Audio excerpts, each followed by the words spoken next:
ici vous êtes sur un espace cyclable. En l'espace de temps où vous êtes stationné, je me suis arrêté, il y a à peu près 10 cyclistes qui se sont mis en danger. Certains se sont mis en danger ici et d'autres sont sortis de ce côté-là de la piste.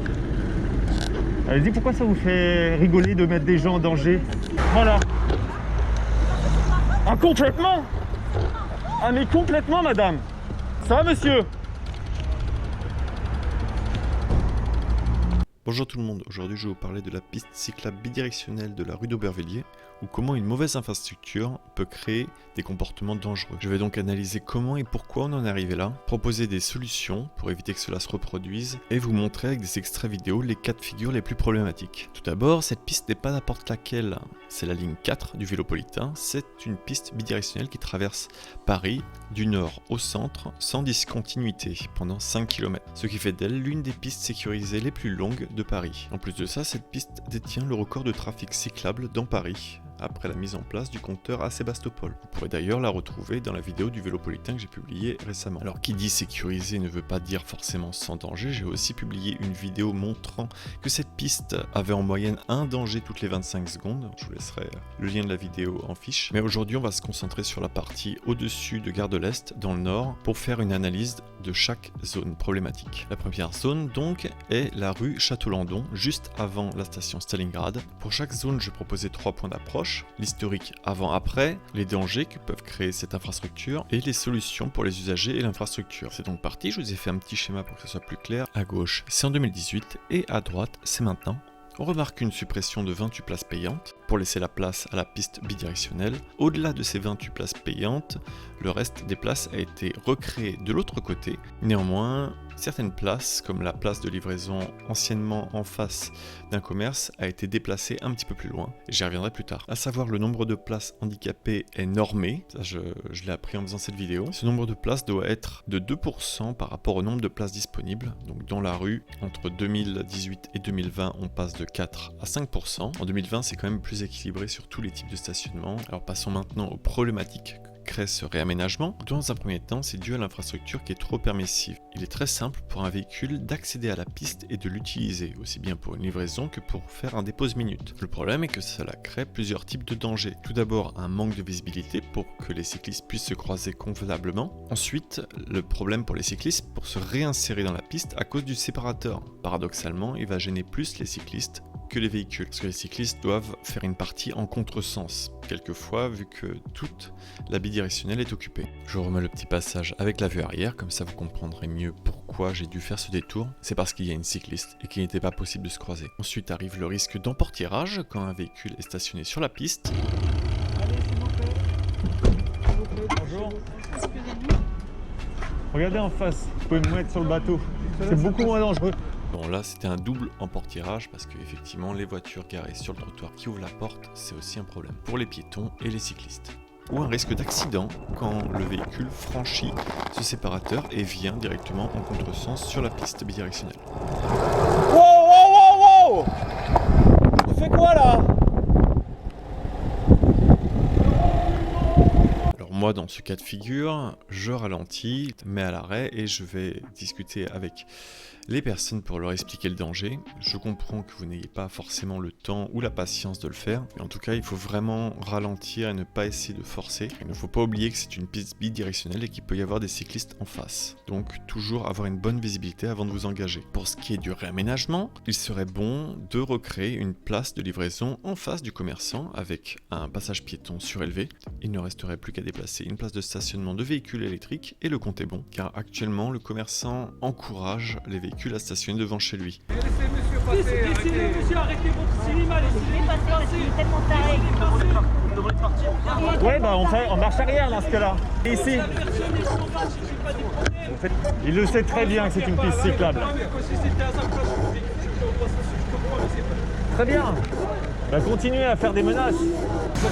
Il a déposé la personne, il s'en va. Oui. Il n'a pas le droit de le faire. Il n'a pas le droit, mais il veut pas la police quand même. Vous êtes pour la police? Est-ce qu'il est de la police, le monsieur? S'il n'est pas de la police, vous êtes pas. Alors, est-ce qu'il est de la police? Parce que s'il est de la police, très bien, il est en intervention, il a le droit de stationner ici s'il est de la police. Mais il n'est pas de la police, le monsieur. Vraiment, vachement, Merci beaucoup, bonne route. Mignon, mais t'es un tout petit breton. Ensuite, il faut rehausser les séparateurs et poser des potelets aux différentes entrées afin d'empêcher au véhicule de s'engager sur la bidirectionnelle. Et enfin, clarifier les sorties de garage avec un damier ou rappeler que le stationnement est interdit dans ces endroits en créant une différence au niveau du sol. Car pour l'instant, la chaussée reste identique aussi bien sur la bidirectionnelle que sur la route. Je vous laisse l'extrait jusqu'au bout pour illustrer la problématique de croisement. Ici, c'est moi qui vais préférer sortir de la piste pour éviter que le cycliste en face se retrouve en contresens.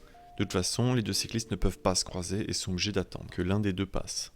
Je veux pas dramatiser, mais une cycliste en contresens avec un enfant comme passager, c'est vraiment pas idéal. Pour la seconde zone, on est donc au début de la rue d'Aubervilliers, juste après la station Stalingrad.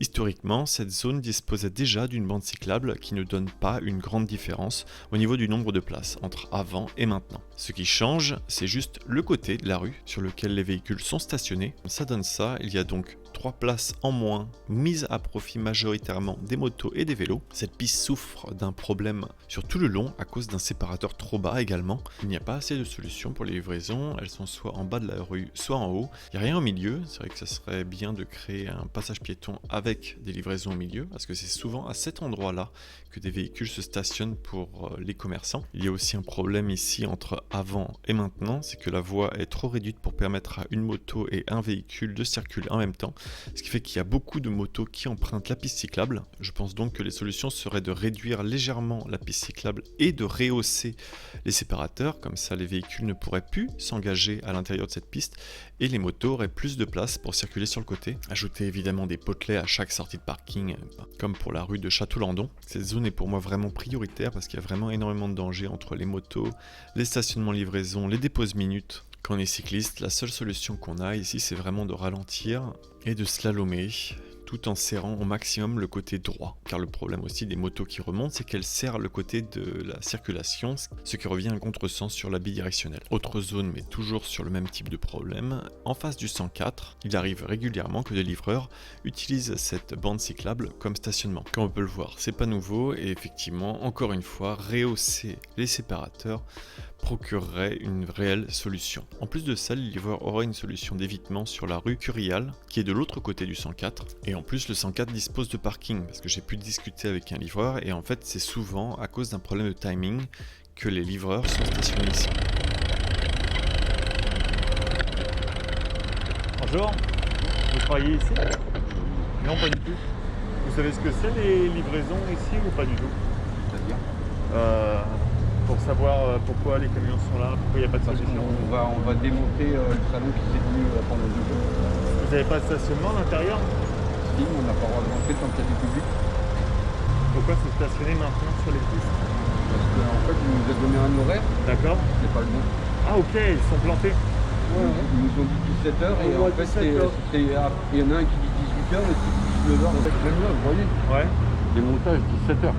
Ok. Donc nous, on vient pour 17h. Je vois, ouais. Et Parce que vous là- avez aucune possibilité autre part pour vous poser, c'est ça? Ok. Sinon, on ne peut pas chez nous. Ouais, j'imagine, On est pas j'imagine. con.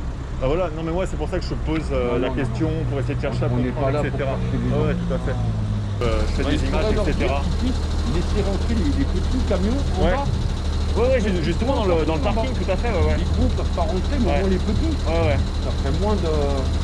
Bah, en tout cas, merci d'avoir pris le temps de m'expliquer, c'est C'est sympa. normal. Comme ça, moi je vais pouvoir faire remonter l'information un peu plus claire. Ouais. Ça, c'est pas normal par Tout contre. à fait, ouais. Ou alors tu prévois une aire de stationnement quelque part. Là, Quand il y a un dans événement comme ça, il va mettre, vous savez, là où il y a des places de stationnement, ouais, les il faut les libérer. réserver, les barrer, pour justement que les camions se mettent sur les places de stationnement. Certainement quoi, il n'y a pas tant de camions que ça, il y en a quoi? Il y en Non, a il y en a- 6, 7, ouais. Et non, mais après, il y en aura peut-être une quinzaine, une vingtaine. Ouais, c'est juste qu'il va arriver d'un On coup. pourrait enlever, je sais pas moi, 100 ou 150 mètres de stationnement, les bloquer pour nous, et ça éviterait qu'on stationne sur vos places à vous. Ouais, bien sûr. Parce que le savoir-vivre ensemble, c'est ça. Et la hauteur, elle est trop haute. Par contre là, il passe. Oh, ouais, il arrive à passer. Ouais. Bon allez, bonne soirée, je vous dérange pas plus longtemps. Merci beaucoup.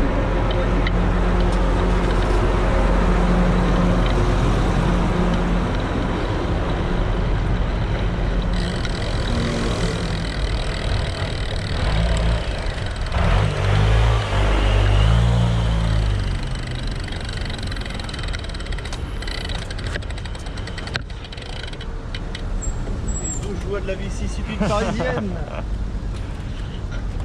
le bazar?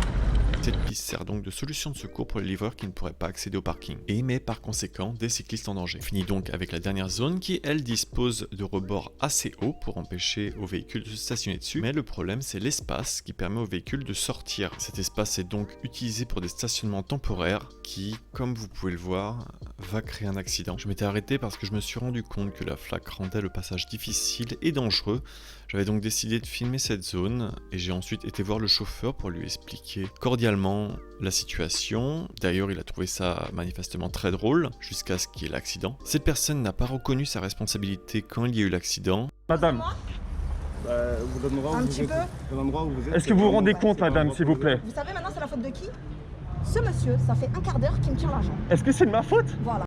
Mais le cycliste, lui, n'a pas souhaité garder de contact ni de ma part ni du chauffeur, malgré ses dégâts physiques et matériels. D'ailleurs, un conseil, si vous chutez à vélo, ne repartez jamais tout de suite, attendez au moins 5 minutes, parce qu'à chaud, vous pouvez repartir avec quelque chose de cassé et vous ne vous en rendrez absolument pas compte. Moi, je vais continuer avec le coup de déboîté, j'ai encore des séquelles aujourd'hui. Comme j'expliquais à cette personne avant qu'il y ait l'accident, il y a de nombreuses solutions pour éviter cela. Aussi bien se garer sur les bateaux que se garer en double fil. Car il faut le savoir, il existe une grosse différence entre un stationnement gênant et un stationnement dangereux. Je vous mets l'article de loi par rapport à ça. Il faut toujours garder en tête que se stationner sur une piste cyclable, c'est un stationnement dangereux. Ça peut créer des accidents. C'est pas une légende, c'est pas une blague, c'est pas rigolo non plus. Et c'est pas non plus la première fois que j'en suis témoin. Dans cette vidéo, je n'ai pas non plus détaillé ce qui est une bonne piste cyclable et ce qui est une mauvaise piste cyclable. Ça, je le ferai dans une autre vidéo qui vous donnera toutes les clés pour analyser une infrastructure et savoir si elle est bonne, qui permettra aussi de savoir où sont les dangers sur celle-ci. Je tiens également à faire un point sur le droit à l'image, car l'automobiliste à l'origine de cet accident m'a menacé en cas de diffusion.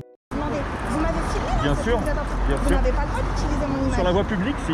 Ah non, pas du tout. Bien sûr. Mais pas sans mon accord. Maintenant que je sais que j'ai été filmé, pas sans mon accord. Bien sûr que si, vous êtes sur la voie publique, madame. Mais je suis quand bien Je même, filme on ne une peut pas situation. filmer des gens. Bien sûr que si. Non, on ne peut pas filmer des gens sans leur accord. On n'a pas le droit de faire ça. Monsieur. Regardez, je vais vous montrer l'article de loi, je l'ai encore S'il sur vous moi. plaît. On va appeler la Écoutez, police. monsieur, écoutez, monsieur. Vous ne me menacez pas, Écoutez, vous non, restez je loin de vous moi. menace absolument pas. Vous ne Je vous veux approchez pas de droit moi. à l'image. Droit à l'image. Oui, vous ne vous D'accord? approchez pas de moi, Vous madame. comprenez, droit à l'image? On va appeler la police alors dans ce S'il cas-là. vous plaît. s'il Faisons vous plaît. ça. Je vous laisse donc en description le lien vers service-public.fr qui explique comment fonctionne le droit à l'image. Et dans le cas d'une scène de rue dans un lieu public, si aucune personne n'est individualisée et dans la limite du droit à l'image, j'ai complètement le droit de diffuser cette vidéo. C'est donc très important de garder ça en mémoire, ça pourra toujours être utile. J'espère que vous avez apprécié cette analyse et qu'elle pourra changer quelque chose à l'avenir. Vous pourrez retrouver l'article complet avec toutes les illustrations sur altisplay.fr. Et si vous souhaitez m'encourager à continuer ce travail d'analyse, n'hésitez pas à me soutenir sur Tipeee. Sur ce, je vous dis à bientôt pour de nouvelles vidéos et bonne route!